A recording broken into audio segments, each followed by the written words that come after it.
Hello my dear students, welcome to Bhavya chemistry academy. आज के इस वीडियो में हम बात करने वाले हैं solved chemistry paper of final JEE Main June 22 exam. ये पेपर 26 जून 2022 को मॉर्निंग शिफ्ट में हुआ था। यहाँ पे हम इस पेपर में इस वीडियो के अंदर इस पेपर का पार्ट 1 डिस्कस करने वाले हैं, जिसमें सेक्शन ए के मल्टीपल चॉइस क्वेश्चन डिस्कस किए जाएंगे, क्वेश्चन नंबर 1 से लेके क्वेश्चन नंबर 10 तक। इस वीडियो में हम इन 10 क्वेश्चंस के आंसर्स, उनका एक्सप्लेनेशन, उनका डिफिकल्टी लेवल, साथ ही साथ वो कौन से चैप्टर से पूछे गए हैं उसकी बात करेंगे। तो आइए स्टूडेंट्स वीडियो की शुरुआत करते हैं। क्वेश्चन नंबर 1 मोल कंसेप्ट चैप्टर से पूछा गया एक इजी क्वेश्चन है। क्या कह रहा है जरा देखिए। A commercially sold concentrated HCl is 35% HCl by mass. If the density of this commercial acid is 1.46 gram per ml, the molarity of this solution is. You are given atomic mass of chlorine 35.5 AMU and atomic mass of hydrogen 1 AMU. The options are 10.2 molar, 12.5 molar, 14.0 molar and 18.2 molar. Question ये कह रहा है students कि आपके पास एक concentrate HCl का solution है जो कि 35% बाय मास है, यानी मास परसेंटेज ऑफ HCl दे रखा है वो है 35। ठीक है, आपको ये भी दे दिया है कि सॉल्यूशन की डेंसिटी जो है वो है 1.46 और आपको सॉल्यूशन की मोलैरिटी निकालनी है। इस क्वेश्चन का सही आंसर है सी, यानी कि 14.0 जो है मोलर वो इस सॉल्यूशन का मोलैरिटी होगा। अभी कैसे आया? तो बहुत ही सिंपल सी बात है स्टूडेंट्स कि जब हम मोलैरिटी की बात करते हैं और आपको मास परसेंटेज और सॉल्यूशन की डेंसिटी गिवन हो तो हम कैसे रिलेट करेंगे। तो आइए इसका एक्सप्लेनेशन देखते हैं। The molarity of the solution, the density of the solution and the mass percentage of solute are related to each other as follows. क्या रिलेशन है? तो molarity m is equal to 10xd upon mw। यहाँ m molarity है, x mass percentage of solute है, d density है और mw molar mass है। ठीक है, अब इसमें वैल्यूज पुट करते हैं। जहां हमने कहा m क्या है, मोलैरिटी ऑफ द सॉल्यूशन जो कि आपको फाइंड आउट करना है। x क्या है, मास percentage of the solute that is mass percentage of HCl, तो वो हो जाएगा 35% W/W, ये आपको क्वेश्चन में गिवन है। d है डेंसिटी ऑफ द सॉल्यूशन, वो है 1.46 ग्राम पर ml, ये भी गिवन है। यहाँ पे जो मोलर मास की बात कर रहे हैं HCl की, तो 35.5 जो हो गया वो क्लोरीन का मोलर मास हो गया, 1 हो गया वो हाइड्रोजन के लिए, दोनों को ऐड कर देंगे तो HCl का मोलर मास आ जाएगा 36.5। जब हम सारी वैल्यू पुट कर देंगे तो मोलैरिटी क्या आ जाएगी, 10 into 35 into 1.46 divided by 36.5। Solve किया तो मोलर मास हमारे पास यहाँ पे एक्चुअली मोलर मास नहीं होगा, मोलैरिटी होगा। मोलैरिटी आ जाएगा 14.0 m। Okay, hence the correct answer is option C. इस क्वेश्चन का सही आंसर क्या है, ऑप्शन सी। आइए बात करते हैं नेक्स्ट क्वेश्चन नंबर 2 की। Question number 2 gaseous state chapter से पूछा गया एक मॉडरेट क्वेश्चन है, थोड़ा सा इसमें दिमाग लगाना है। क्या कह रहा है जरा देखिए। An evacuated glass vessel weighs 40 gram when empty, 135.0 gram when filled with a liquid of density 0.9 gram per ml, and 40.5 gram when filled with an ideal gas at 0.82 atmosphere at 250 Kelvin. The molar mass of the gas in gram per mole is. You are given R is equal to 0.082 liter atmosphere Kelvin inverse mole inverse. The option are 35, 50, 75 and 125. अब question क्या कह रहा है देखिए। Question ये कह रहा है कि ग्लास वेसल है जिसका वेट है 40 ग्राम। जब वो ग्लास वेसल खाली है, उसमें कुछ भी नहीं भरा है, और उसी ग्लास वेसल का वेट आ जाता है 135 ग्राम जब उसमें एक लिक्विड फिल किया जाता है जिसकी डेंसिटी है 0.95 ग्राम पर ml। ठीक है, और उसी ग्लास वेसल का वेट आता है 40.5 ग्राम जब उसमें एक आइडियल गैस फिल की जाती है 0.82 एटमॉस्फेयर पे और 250 केल्विन पे। ठीक है, तो आपको बताना है जो गैस उसमें फिल की गई है आइडियल गैस, उसका मोलर मास इन ग्राम पर मोल क्या है। ठीक है, इस क्वेश्चन का सही आंसर है डी, यानी कि 125 जो है वो आइडियल गैस का मोलर मास है। अभी कहां से आया, तो आइए इसका सॉल्यूशन देखते हैं। तो देखिए इस क्वेश्चन में सॉल्यूशन क्या होगा। सबसे पहले हम बात करें मास ऑफ लिक्विड क्या होगा। तो हमारे पास लिक्विड जब उस ग्लास वेसल में फिल किया तो मास कितना आया था 135.0। एम्प्टी ग्लास वेसल का वेट कितना था 40.0। तो 135.0 में से 40.0 जब हमने माइनस कर दिया तो ये आ गया 95.0 ग्राम। ठीक है, अब हम बात करें वॉल्यूम ऑफ लिक्विड की। जो लिक्विड हमारे पास है उसका वॉल्यूम कितना है। लिक्विड का वॉल्यूम कैसे आएगा, मास ऑफ लिक्विड आपने डिटरमाइन कर लिया, डेंसिटी ऑफ लिक्विड क्वेश्चन में गिवन है, तो मास ऑफ लिक्विड कितना आया 95.0 और डेंसिटी है 0.95, ये आ गया आपका वॉल्यूम ml में, तो ये आया 100 ml। अब क्योंकि हमको वॉल्यूम लीटर में चाहिए तो हम कन्वर्ट कर देंगे लीटर में, तो डिवाइड कर देंगे 1000 से, तो ये आ जाएगा 0.1 लीटर। ठीक है, अब आगे देखिए, mass of idol gas. Idol gas का मास कैसे आएगा, क्योंकि आपको आइडल गैस का मोलर मास ही निकालना है। तो आइडल गैस जब आपने भरी थी उस ग्लास वेसल में, तो आपका उस ग्लास वेसल का वेट कितना था, 40.5 ग्राम। और जब आप एम्प्टी ग्लास वेसल की बात कर रहे हो तो मास कितना था, 40 ग्राम, माइनस कर दिया, ये आ गया आपके पास 0.5 ग्राम। ठीक है, now we know that from ideal gas equation. Ideal gas equation हम क्या जानते हैं, PV is equal to nRT। P है प्रेशर, V है वॉल्यूम, N है नंबर ऑफ मोल्स जो कि मास अपॉन मोलर मास होता है, R है गैस कांस्टेंट जिसकी वैल्यू गिवन है, और T है टेम्परेचर। तो जो जो वैल्यूज आपको गिवन है वो उसमें पुट कर देते हैं। तो देखिए, so on putting the values given in the above equation we get, तो P 0.82 प्रेशर हो गया, वॉल्यूम 0.1 जो कि उस लिक्विड का वॉल्यूम आ गया जो हमने कैलकुलेट कर लिया, मोल्स होता है मास अपॉन मोलर मास, मास है 0.5 ग्राम, मोलर मास MW आपको कैलकुलेट करना है। आर क्वेश्चन में गिवन है 0.082 और टेम्परेचर है 250। यहाँ पे मैंने बता भी दिया है कि एन क्या है, नंबर ऑफ मोल्स जिसका फॉर्मूला होता है मास अपॉन मोलर मास, मास है 0.5 ग्राम और मोलर मास आपको कैलकुलेट करना है। तो आपने सारी वैल्यूज पुट कर दी, तो आपको MW के लिए सॉल्व करना है। तो MW क्या हो जाएगा, क्रॉस मल्टीप्लाई कर दीजिए, 0.5 into 0.082 into 250 upon 0.82 into 0.1। Okay, ये आपका मोलर मास आ जाएगा ग्राम पर मोल में। जब आप इसको सॉल्व कर लेंगे तो मोलर मास आएगा 125 ग्राम पर मोल। तो इस क्वेश्चन का सही आंसर है ऑप्शन डी। ओके स्टूडेंट्स, अब हम आगे बात करते हैं नेक्स्ट क्वेश्चन की। क्वेश्चन नंबर 3, एटॉमिक स्ट्रक्चर और स्ट्रक्चर ऑफ एटम से पूछा गया एक इजी क्वेश्चन है, स्ट्रेट फॉरवर्ड फॉर्मूला बेस। क्या कह रहा है जरा देखिए, if the radius of third Bohr orbit of hydrogen atom is r3 and the radius of fourth bohr orbit is r4, then you have to determine the correct relation। तो आपके पास ये बोल दिया है कि third Bohr orbit of hydrogen atom जो होता है उसका रेडियस है r3, और जो fourth Bohr orbit of hydrogen atom है उसका रेडियस है r4। तो आपको बताना है करेक्ट रिलेशन क्या होगा।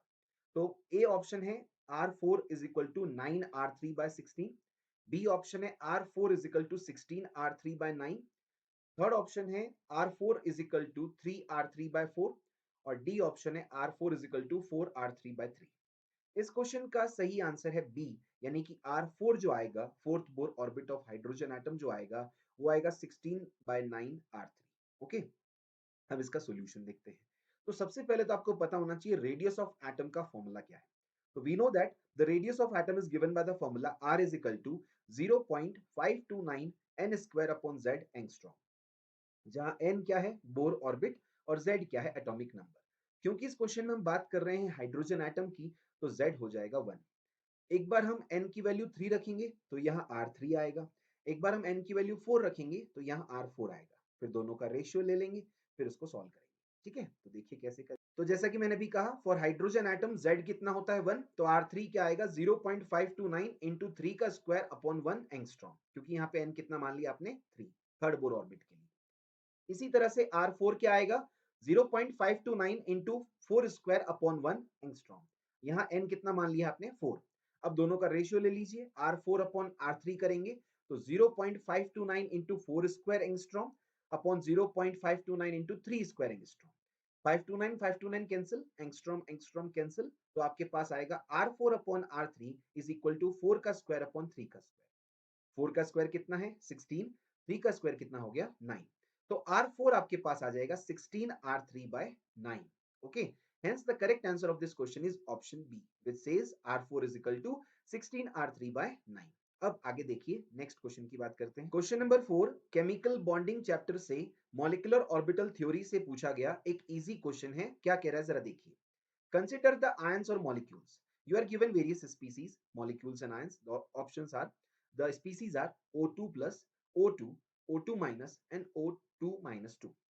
For increasing bond order the correct option is, मतलब आपको ये बताना है कि जो चार स्पीसीज आपके सामने दे रखी हैं इनके बॉन्ड ऑर्डर का इंक्रीजिंग ऑर्डर क्या होगा। आपके ऑप्शंस हैं O2 minus 2, O2 minus, O2, O2 plus in the increasing order, O2 minus, O2 minus 2, O2 and O2 plus in the increasing order. The C option is O2 minus, O2 minus 2, O2 plus and O2 in the increasing order, O2 minus, O2 plus, O2 minus 2 and O2 in the increasing order। इस question का सही answer है A, यानी कि आपके पास जो ए में ऑर्डर दे रखा है O2 minus two, O2 minus, O2 and O2 plus, this is the correct answer. अभी कहां से आया, तो आइए इसको एक्सप्लेनेशन देखते। स्टूडेंट्स आप सभी जानते हैं कि बॉन्ड ऑर्डर कैलकुलेट करने के लिए आपके पास फॉर्मूला है Nb माइनस Na अपॉन 2, यानी number of electrons in BMO bonding molecular orbital minus number of electrons in anti bonding molecular orbital upon 2। ठीक है, तो हमने क्या किया, सारे आयंस की बात कर ली, एक टेबल बना के बात करते हैं, इजीली समझ में आएगा। O2 प्लस जो आयन है उसमें जो number of electrons in BMO है वो होते हैं 10, number of electrons in ABMO है वो होते हैं 5, और 10 माइनस 5 अपॉन 2 जब करेंगे तो बॉन्ड ऑर्डर आ जाएगा 2.5। इसी तरह से जब O2 मॉलिक्यूल की बात करें तो number of electrons in BMO होते हैं 10, और जो एंटी बॉन्डिंग मॉलिक्यूलर ऑर्बिटल है उसमें नंबर ऑफ इलेक्ट्रॉन्स होते हैं 6, तो 10 माइनस 6 अपॉन 2 करेंगे तो आ जाएगा 2।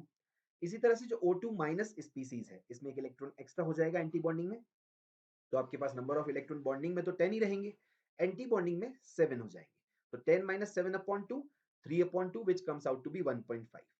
O2 माइनस 2 इसमें एंटी बॉन्डिंग में 2 इलेक्ट्रॉन एक्स्ट्रा होंगे O2 के कंपैरिजन में, तो आपके पास number of electrons in BMO कितने हैं 10, number of electrons in ABMO कितने हैं 8, तो 10 minus 8 upon 2 that is 2 upon 2, तो ये आ गया 1। Hence increasing bond order is O2 minus 2 सबसे कम है, जैसा कि आप देख सकते हैं कितना है 1, O2 माइनस का बॉन्ड ऑर्डर उससे ज्यादा है, कितना है 1.5, फिर O2 का बॉन्ड ऑर्डर है कितना है 2, और फिर O2 प्लस का बॉन्ड ऑर्डर है वो है 2.5। ठीक है, so the correct answer of this question is option A, जिसमें सही ऑर्डर दे रखा है। ओके स्टूडेंट्स, अब हम बात करते हैं नेक्स्ट क्वेश्चन। क्वेश्चन नंबर 5 जो है वो थोड़ा सा डिफिकल्ट क्वेश्चन है, क्योंकि इसमें लॉजिकल अप्रोच लगानी है आपको, इलेक्ट्रोकेमिस्ट्री चैप्टर से ही पूछा गया है। ठीक है, इसमें न्यूमेरिकल नहीं है, ये थोड़ा सा लॉजिकल अप्रोच बेस्ड क्वेश्चन है। क्या कह रहा है जरा देखिए, the del E del T of different types of cells और different types of half cells are as follows। मतलब अलग अलग सेल्स जो आपके सामने दे रखे हैं उनके लिए del E upon del T, यानी इलेक्ट्रॉन पोटेंशियल का वेरिएशन टेम्परेचर के साथ कांस्टेंट प्रेशर पे रखते हुए ये वैल्यूज अलग अलग हाफ सेल के लिए गिवन है, A B C and D. A के लिए वैल्यू है 1 इंटू टेन की पावर माइनस 4, बी के लिए वैल्यू है 2 इंटू टेन की पावर माइनस 4, सी के लिए वैल्यू है 0.1 इंटू टेन की पावर माइनस 4, और डी के लिए वैल्यू है 0.2 इंटू टेन की power minus 4, where E is the electromotive force or EMF of the cell. Which of the above half cell would be preferred to be used as reference electrode? Question ये कह रहा है कि जो ऊपर values दे रखी हैं इसकी बेसिस पे बताइए कि कौन सा हाफ सेल होगा वो प्रिफर्ड होगा रेफरेंस इलेक्ट्रोड के फॉर्म में यूज करने के लिए। आपके ऑप्शंस हैं ए बी सी और डी। ठीक है, इस क्वेश्चन का सही आंसर है सी, यानी जो सी में आपके पास जो del E del T at P जो दे रखा है वैल्यू 0.1 इंटू टेन की पावर माइनस 4, ये वाला सेल जो होगा, ये वाला जो हाफ सेल होगा ये बेस्ट है रेफरेंस इलेक्ट्रोड को यूज करने के लिए। अभी कहां से आया, कैसे आया, इसके अंदर क्या कंसेप्ट लगाना है, क्या लॉजिक लगाना है, तो आइए इसका एक्सप्लेनेशन देखते हैं। तो स्टूडेंट्स जैसा कि मैंने कहा ये एक लॉजिकल क्वेश्चन है, तो आप इसमें नर्स्ट इक्वेशन की हेल्प से ये इसके कंसेप्ट को समझेंगे। देखिए ध्यान से, a cell with less variation in EMF with temperature is preferred as reference electrode। तो सबसे पहला कंसेप्ट आपको ये देखना है कि जो आपने रेफरेंस इलेक्ट्रोड के बारे में पढ़ रखा है, रेफरेंस इलेक्ट्रोड के फॉर्म में ऐसे सेल को प्रेफरेंस दी जाती है जिसका ईएमएफ का वेरिएशन टेम्परेचर के साथ बहुत ही कम होता है। यही बात यहाँ पे कही है, a cell with less variation in EMF will with temperature is preferred as reference electrode। ऐसा क्यों कहते हैं, ऐसा क्यों करते हैं, because it can be used for a wider range of temperature without much deviation from standard value। ऐसा इसलिए होता है क्योंकि आप उस रेफरेंस इलेक्ट्रोड के फॉर्म में उस सेल को बहुत ही वाइड रेंज ऑफ टेम्परेचर तक यूज कर सकते हैं बिना स्टैंडर्ड वैल्यू से डेविएशन ऑब्टेन्ड किए हुए। सो एक ऐसा सेल जिसका del E upon del T at constant pressure सबसे कम होगा उसको प्रेफरेंस दी जाएगी। समझ में आ गई बात, तो कंसेप्ट क्या है, del E upon del T at constant pressure वाली वैल्यू जिसके लिए सबसे कम होगी उस सेल को आप वाइड रेंज ऑफ टेम्परेचर तक यूज कर सकते हो without much deviation from standard value, इसीलिए ही वो रेफरेंस इलेक्ट्रोड के फॉर्म में यूज किया जाएगा। अब नर्स्ट इक्वेशन आप सबको मालूम है क्या होती है, क्योंकि हम हाफ सेल की बात कर रहे हैं, तो E is equal to E not minus 2.303 RT upon NF log 1 upon oxidized form. इसको हम स्ट्रेट लाइन इक्वेशन से कंपेयर करते हैं। तो देखिए, तो हमने स्ट्रेट लाइन इक्वेशन से इसे कंपेयर किया। So on plotting a curve between E and T, a straight line is obtained whose slope is equal to -2.303 r nf log 1 upon oxidized form। ई और टी के बीच में अगर आप ग्राफ प्लॉट करेंगे तो straight line with positive intercept and negative slope वाला curve obtain होगा, और इस ग्राफ का, इस कर्व का जो स्लोप होगा वो होगा -2.303 r nf log 1 upon oxidized form। ठीक है, अब आगे देखिए। अब सीधी सी बात है, higher the value of slope, slope क्या होता है, tan theta, that is perpendicular upon base, यानी del E upon del T. तो जितना इस स्लोप का वैल्यू ज्यादा होगा, more is the deviation between E and E naught, उतना ही ज्यादा आपको डेविएशन ऑब्टेन होगा। Thus, the half cell with least value of del E upon del T can be used as reference electrode। तो हमने इसको ग्राफ से भी समझ लिया, जो नर्स्ट इक्वेशन से समझते हैं, और कंसेप्ट की या लॉजिक की भी बात कर ली। देखो स्टूडेंट्स, दोनों चीजें क्लियर होनी चाहिए, कंसेप्ट भी क्लियर होना चाहिए और उसको आप प्रूव भी कर पाए। कंसेप्ट भी क्लियर करवा दिया सबसे पहले, फिर हमने ग्राफ से इसको एक्सप्लेन भी कर दिया कि del E upon del T की वैल्यू जिसके लिए हायर होगी उसमें डेविएशन ज्यादा होगा, del E upon del T की वैल्यू जिसके लिए कम होगी उसके लिए डेविएशन सबसे कम होगा और वो बेस्ट होगा। तो जिसके लिए वैल्यू कम है वो बेस्ट होगा रेफरेंस इलेक्ट्रोड के लिए। और क्योंकि आपके पास करेक्ट ऑप्शन है सी, क्योंकि सी वाला जो हाफ सेल है उसके लिए डेविएशन सबसे कम था, 0.4 0.1 इंटू 10⁻⁴, इसलिए इस क्वेश्चन का सही आंसर है ऑप्शन सी। ओके स्टूडेंट्स, तो एक डिफिकल्ट क्वेश्चन था क्योंकि इतनी अप्रोच आपको एक साथ क्वेश्चन पेपर में लगानी होती है और लॉजिकली सोचना होता है, इसलिए ऐसा था। ओके, अब आगे बात करते हैं क्वेश्चन नंबर 6 की। Question number 6 P block elements, boron family और 13 ग्रुप एलिमेंट से पूछा गया एक इजी क्वेश्चन है। क्या कह रहा है जरा देखिए। Choose the correct stability order of group 13 elements in their +1 oxidation state, यानी कि जो ग्रुप 13 के एलिमेंट्स हैं उनके +1 ऑक्सीडेशन स्टेट की जो स्टेबिलिटी है उसका करेक्ट ऑर्डर क्या होगा। आपके ऑप्शन है aluminium, gallium, indium, thallium in the increasing order. B option है helium, indium, gallium, aluminium in the increasing order. C option है aluminium, gallium, thallium, indium in the increasing order. और fourth option है aluminium, helium, gallium और indium in the increasing order. इस question का सही answer है A, यानी aluminium, gallium, indium, thallium in the increasing order. This is absolutely correct. आइए अब इसका एक्सप्लेनेशन देखते हैं। तो देखिए सिंपल सी बात है स्टूडेंट्स, आप सबने पढ़ा है ग्रुप 13 एलिमेंट्स के अंदर, on moving down the group in 13 group elements due to inert pair effect, the stability of +3 oxidation state decreases and that of +1 oxidation state increases.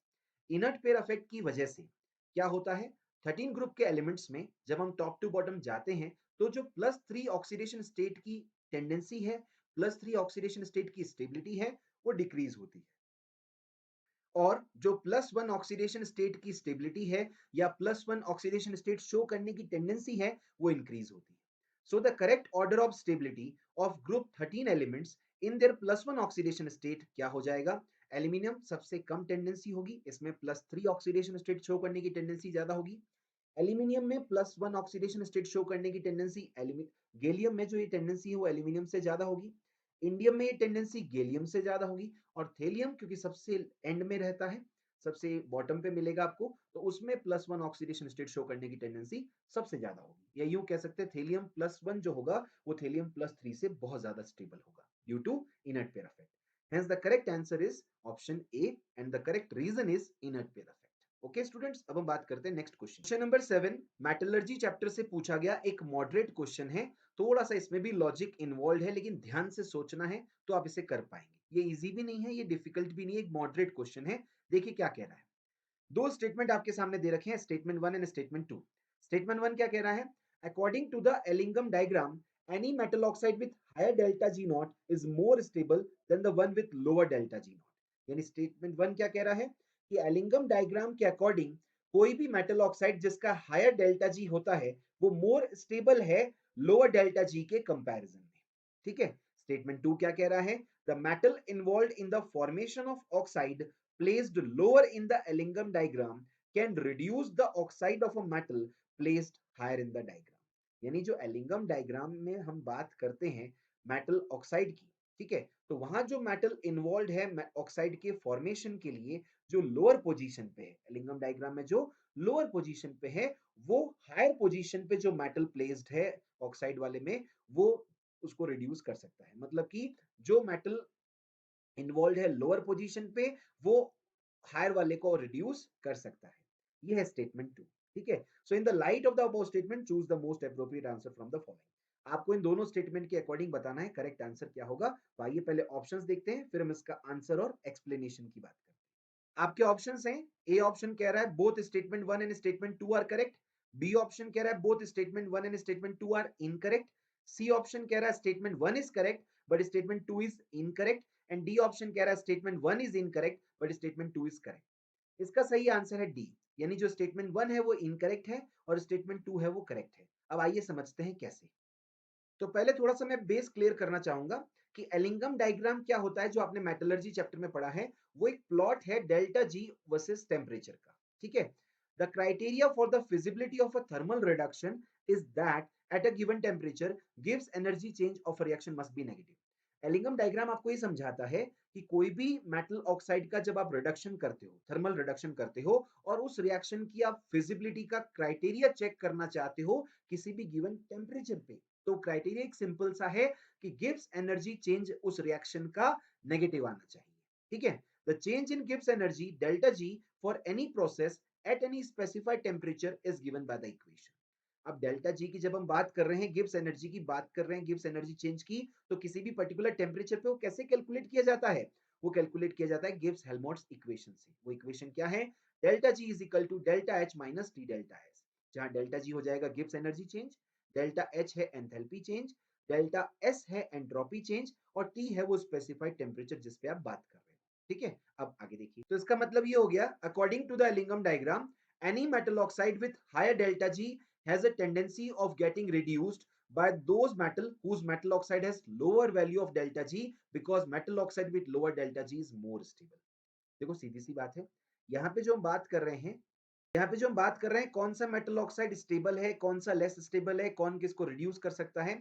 तो पहले ये समझिए, जिस मेटल ऑक्साइड के लिए डेल्टा जी की वैल्यू हायर होगी, उसमें टेंडेंसी होगी रिड्यूस होने की बाय दोज मेटल, वो मेटल ऑक्साइड ऐसे मेटल से रिड्यूस हो सकता है जिसके मेटल ऑक्साइड का वैल्यू डेल्टा जी का कम है। क्यों ऐसा होता है? क्योंकि जिस मेटल ऑक्साइड का डेल्टा जी का वैल्यू कम है वो मोर स्टेबल है, वो जल्दी फॉर्म होगा। तो जिसका डेल्टा जी का वैल्यू हायर है वो रिड्यूस हो जाएगा और वो मेटल में कन्वर्ट होगा, और जिस मेटल ऑक्साइड का डेल्टा जी का वैल्यू लोअर है वो इजीली फॉर्म हो जाएगा। लेकिन स्टेटमेंट वन में यहाँ पे हायर लिख दिया है, अगर आपने ध्यान से देखा हो तो स्टेटमेंट वन में यहाँ पे हायर लिखा है कि यहाँ पे क्या हो रहा है, कौन रिड्यूस कर रहा है और कौन रिड्यूस हो रहा है। रिड्यूस हो रहा है वो जिसका डेल्टा जी हायर है, रिड्यूस वो कर रहा है मेटल जिसका डेल्टा जी लोअर है। क्वेश्चन में स्टेटमेंट वन में ये उल्टा कर दिया है, इसलिए स्टेटमेंट वन इनकरेक्ट है, जबकि स्टेटमेंट टू जो एक्सप्लेनेशन दे रहा है वो बिल्कुल सही है, इसलिए स्टेटमेंट वन इनकरेक्ट होगा और स्टेटमेंट टू करेक्ट होगा। और इस क्वेश्चन का सही आंसर है ऑप्शन डी।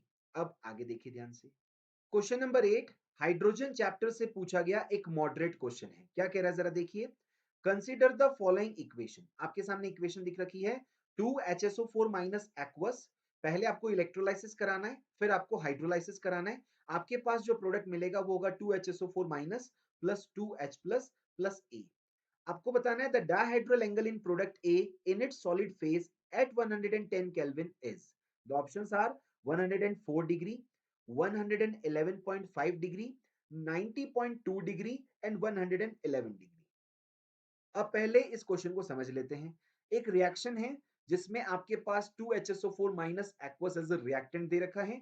इसका आपको इलेक्ट्रोलाइसिस कराना है और फिर हाइड्रोलाइसिस भी कराना है प्रोडक्ट का। तो हाइड्रोलाइसिस कराने पर आपको ये तीन प्रोडक्ट मिलेंगे, जिसमें दो तो बता दिए हैं, एक है ए। वो ए कौन है पहले तो उसको आइडेंटिफाई करना है, फिर उस ए के बारे में बताना है कि उसका डायहेड्रल एंगल क्या होगा सॉलिड फेज में 110 केल्विन पे। इस क्वेश्चन का सही आंसर है सी, यानी जो करेक्ट डायहेड्रल एंगल प्रोडक्ट ए में होगा वो होगा 90.2। अभी आया कहां से, इसका एक्सप्लेनेशन देखते हैं। तो सबसे पहली चीज ये देखिए, ये ए है क्या। The given chemical equation is expressed as, इस केमिकल इक्वेशन को हम कैसे एक्सप्रेस कर सकते हैं, 2HSO4 माइनस एक्वस, सबसे पहले इलेक्ट्रोलाइसिस फॉलोड बाय हाइड्रोलाइसिस, तो आपके पास प्रोडक्ट मिलेगा 2HSO4 minus plus 2H plus and H2O2। So the product A is H2O2। ठीक है, ये तो क्लियर हो गया। अब हम बात करते हैं H2O2 के स्ट्रक्चर की, तो हमें समझ में आ जाएगा कि यहाँ पे डायहेड्रल एंगल H2O2 में 110 केल्विन पे सॉलिड फेज में कितना है। तो देखिए H2O2 का स्ट्रक्चर सॉलिड फेज के अंदर कैसा होगा, इस तरह का स्ट्रक्चर होगा। ओपन बुक लाइक स्ट्रक्चर आपने पढ़ा है और आप इस ओपन बुक लाइक स्ट्रक्चर में देख सकते हैं डायहेड्रल एंगल जो यहाँ बात कर रहे हैं वो कितना है 90.2। तो यहाँ पे हम क्या बोल देंगे H2O2 के अंदर सॉलिड फेज के अंदर डायहेड्रल एंगल कितना आएगा 90.2। तो the correct answer of this question is option C. Okay students, अब हम आगे बात करते हैं नेक्स्ट क्वेश्चन की। क्वेश्चन नंबर 9 एक मॉडरेट क्वेश्चन है, फैक्ट बेस्ड क्वेश्चन है। क्या कह रहा है जरा देखिए, एस ब्लॉक एलिमेंट से पूछा गया है, अल्कलाइन अर्थ मेटल वाले टॉपिक से। The correct order of melting point is, आपके सामने कुछ अल्कलाइन अर्थ मेटल्स दे रखे हैं जिनके मेल्टिंग पॉइंट का करेक्ट ऑर्डर आपको बताना है। A option says beryllium magnesium calcium strontium in the decreasing order. B option says strontium calcium magnesium beryllium in the decreasing order. C option says beryllium, calcium, magnesium, strontium in the decreasing order, and D option says beryllium, calcium, strontium, magnesium in the decreasing order. इस question का सही answer है D, यानी beryllium, calcium, strontium, magnesium is the correct decreasing order of melting point of alkaline earth metals. अब ये question जो है students, ये एक फैक्ट बेस्ड क्वेश्चन है। अगर आपने पढ़ रखा है, आपको पता है, थोड़ा सा आइडिया है, तो आप इसका जवाब दे पाएंगे। ठीक है, अब देखिए यहाँ पे हम बात करें एलिमेंट्स की, बेरिलियम, मैग्नीशियम, कैल्शियम, स्ट्रोंशियम, तो क्या होगा कि सबसे ज्यादा जो यहाँ पे चार एलिमेंट्स की जो बात कर रहे हैं, सबसे ज्यादा जो मेल्टिंग पॉइंट है वो है बेरिलियम का। कितना होता है 1560 केल्विन। फिर उसके बाद बात करें मैग्नीशियम की, तो उसका सेकंड एलिमेंट जो मैग्नीशियम होता है अल्कलाइन अर्थ मेटल का, उसका मेल्टिंग पॉइंट होता है 924 केल्विन। कैल्शियम का होता है 1124 दैट इज 1124 केल्विन। और स्ट्रोंशियम का होता है 1062 1062। तो आप ऑर्डर आराम से बता सकते हैं, सबसे ज्यादा हो गया बेरिलियम का, उसके बाद स्ट्रोंशियम का, उसके बाद कैल्शियम का 1124, फिर स्ट्रोंशियम का, फिर मैग्नीशियम का। तो करेक्ट आंसर इस क्वेश्चन का हो जाएगा fourth, that is beryllium, calcium, strontium, magnesium in the decreasing order. Okay students, अब हम बात करते हैं नेक्स्ट क्वेश्चन की। तो जैसा कि मैंने अभी कहा, correct order of melting point क्या होगा, बेरिलियम, कैल्शियम, स्ट्रोंशियम, मैग्नीशियम, और इस क्वेश्चन का करेक्ट आंसर क्या था, डी। देखते ही देखते अब हम आ गए इस वीडियो के लास्ट क्वेश्चन पे, क्वेश्चन नंबर 10 पे। ये क्या कह रहा है जरा देखिए, the correct order of melting points of hydrides of group 16 elements. ये question P block elements 16 group elements से पूछा गया है, एक मॉडरेट क्वेश्चन है। क्या कह रहा है कि जो 16 ग्रुप एलिमेंट्स के हाइड्राइड्स होते हैं, उनके मेल्टिंग पॉइंट्स का करेक्ट ऑर्डर क्या है। ठीक है, क्या कह रहा है जरा देखिए, ऑप्शन देखें, H2S, H2SE, H2TE, H2O in the increasing order, H2O, H2S, H2SE, H2TE in the increasing order, H2S, H2TE, H2SE, H2O in the increasing order, H2SE, H2S, H2TE, H2O in the increasing order। इस question का सही answer है ए, कि H2S का सबसे कम होगा melting point, फिर उससे ज्यादा H2SE, उससे ज्यादा H2TE, और उससे ज्यादा H2O। ठीक है, अब आइए देखिए एक बार इनकी वैल्यूज की बात कर लें। सबसे पहले बात करें H2O की, तो इसका मेल्टिंग पॉइंट होता है 273 केल्विन, आप सभी जानते हैं। H2S का मेल्टिंग पॉइंट होता है 188 केल्विन, H2SE का 208 केल्विन, एंड H2TE का होता है 202 kelvin. So the correct order of melting point क्या आ जाएगा, H2S सबसे कम है, H2SE उससे ज्यादा है, H2TE उससे ज्यादा है, और H2O का मेल्टिंग पॉइंट सबसे ज्यादा है। और ये ऑर्डर कहाँ दे रखा है, ऑप्शन ए में। सो इस क्वेश्चन का करेक्ट आंसर हो जाएगा ऑप्शन ए। तो आपने देखा स्टूडेंट्स, हमने पेपर 26/6/2022 को मॉर्निंग शिफ्ट में जो जेई का पेपर हुआ था, उसमें जो क्वेश्चन नंबर 1 से 10 है, उनके हमने सभी के आंसर्स, एक्सप्लेनेशन, उनका डिफिकल्टी लेवल और वो कौन से चैप्टर से पूछे गए, इसकी हमने बात की है। इस वीडियो में हमने पूरे 10 क्वेश्चंस को एक्सप्लेन किया है। अगर कहीं पे भी आपको कोई स्टूडेंट्स कोई बात नहीं समझ में आई हो, कोई कंसेप्ट नहीं क्लियर हुआ हो, तो आप कमेंट सेक्शन में जरूर रिप्लाई कीजिएगा, हम उसको एक बार फिर से एक्सप्लेन कर देंगे एक सेपरेट वीडियो बना के। Okay students, thank you very much.